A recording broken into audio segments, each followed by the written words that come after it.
ఈరోజు మాకు last day of shooting అండి. సో దానికి అందుకని నా నా బిజినెస్లో నా పార్ట్నర్స్ ఇన్ హ్యాపీనెస్ మీడియా మిత్రులు మిమ్మల్ని కలుగుద్దామని ఈ ప్రెస్ మీట్ పెట్టాం. I'm really happy to meet you like this and say that Krishnamma కలిపింది ఇద్దరిని అన్ని విధాలుగా పూర్తి చేసుకొని మీ ముందుకి ఫిబ్రవరిలో అంటే వ్యాలంటైన్స్ వీక్లో ప్రేమకు చిహ్నంగా ప్రేమికులకు బహుమతిగా ఈ సినిమా మీ ముందుకు రాబోతుందండి. ఈరోజు కొన్ని సాంగ్స్ లాంచ్ చేయడం జరుగుతుంది. అండ్ తర్వాత 21న ఆడియో లాంచ్ చేయడం జరుగుతుంది. 21న శ్రీధర్ గారి బ్యానర్కి 10 years కంప్లీట్ చేసుకుంటున్నారు. ఈ రోజులో 1 year సర్వైవ్ అవ్వడమే కష్టంగా ఉంది ప్రొడ్యూసర్స్కి. అలాంటిది 10 years సినిమాలు చేస్తూ ఉండడం it's commendable job. Congrats sir. And ఈ సినిమా నాకు ఒక మంచి గుర్తింపు ఇస్తుంది. ప్రేమ కథా చిత్రం కన్నా కూడా ఒక మంచి పేరు వస్తుందని చెప్పి గట్టి నమ్ముకుంటూ ఉన్నాను. మంచి పర్ఫార్మెన్స్కి స్కోప్ ఉన్న క్యారెక్టర్ ఇది. ఈ ఆపర్చునిటీ ఇచ్చిన శ్రీధర్ గారికి అండ్ చంద్రు గారికి and at the same time Chandru garu నాతో మంచి పర్ఫార్మెన్స్ తీసుకున్నారు. So thank you sir. And ఈ సినిమా స్టోరీకి వస్తే it's like journey of boy person, ABCD కూడా రాని వ్యక్తి ఒక అమ్మాయిని ఇన్స్పిరేషన్తో ఒక యుఎస్లో ఒక పెద్ద కంపెనీకి సీఈఓగా ఎలాగా అయ్యాడు అనేది అలా జర్నీగా వెళ్తుంది. ఎండ్లో ఆ అమ్మాయిని గెలుచుకుంటాడా లేదా అనేది ఉంటుంది అనమాట.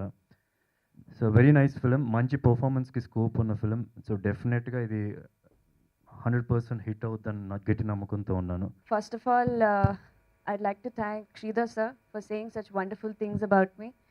It was wonderful working with him.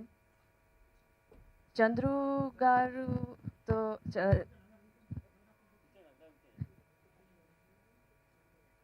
Chandru sir to working was a great experience. Naku endukante Charminar already Kannadalo teesaru. Nenu chusanu. It's a beautiful film and making me a part of it. Thank you sir. He's one of the best directors I've worked with in my career. So thank you sir. Again working with Sudhir Babu was once again a very good experience for me. ఈరోజు నాకు మాటలు రావట్లేదు. ఏదైనా నేను Kannada mix అయితే క్షమించండి. First నేను నా లైఫ్లో ఇద్దరికి థ్యాంక్స్ చెప్తాను. ఒకటి శివశంకర్ రెడ్డి అని కర్ణాటకలో ఆయన ఫోటో ఉంది మా ఇంట్లో. ఇంకొకటి మా శ్రీధర్ సార్ గారు ఫోటో పెట్టాను మొన్న. బికాస్ వీళ్ళు ఎప్పుడు నేను మర్చిపోలేను నా లైఫ్లో. నేను చెప్పాలి, ఒక 1 minute చెప్పాలి మీకు ఇది. యాక్చువల్లీ నేను బేసికల్లీ ఫార్మర్ ఫ్యామిలీ నుంచి వచ్చాను. పియూసీ ఫెయిల్ అయిపోయాను నేను, సినిమా మీద గొడవ పడి. పియూసీలో ఫెయిల్ అయినప్పుడు మా బ్రదర్ డాక్టర్ సీట్ తీసుకున్నాడు, ఇంజనీర్ సీట్ తీసుకున్నాడు. ఇద్దరును, ముగ్గురు కొడుకులు మేము. నువ్వు పనికి రాకున్నాడు అని మా నాన్న పొలంలో పని చేసేకేశాడు.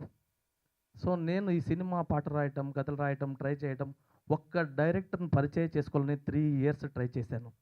పని చేసుకుని పియూసీ 1+ ఇట్టాం కర్ణాటకలో మేము, +1 +2. ఈ టోటల్ 2 years, దెన్ 1 year ఒక డైరెక్టర్ పరిచయం చేసుకున్న వాళ్ళ ఎన్టీ జయరామరెడ్డి, ఆయనే నా గురువు. 3 years తర్వాత మా నాన్నతో ఒక గొడవ పడి ఒక సినిమా చేశాను. నా లైఫ్ స్టోరీనే మైలారి అనే సినిమా చేశాను శివరాజ్ కుమార్తో. పెద్ద హిట్ అయ్యింది నా లైఫ్ స్టోరీ అది. సో ఆ డైరెక్టర్ పరిచయం చేసుకొని బెంగళూరు వచ్చాను. +2 మా నాన్న ఒక మాట చెప్పేవాడు, నీ లైఫ్లో ఏమీ కావు అనేసి పొలం కేశాడు. బెంగళూరు వచ్చి ఎస్ నారాయణ అనే డైరెక్టర్తో డైలాగ్ రైటర్గా జాయిన్ అయ్యి 2 years తర్వాత మా ఇంటికి వెళ్ళాను. నేను సినిమాలో పని చేస్తున్నానని. ఇప్పటికీ స్టిల్ మా నాన్నకి నేను డైరెక్టర్ అంటే ఏదో పనిలో ఉన్నాడు, ఎంత వస్తుంది సంబళం నీకు అంటే అడుగుతారు. సో అలాంటి ఫ్యామిలీ నుంచి వచ్చినాడు.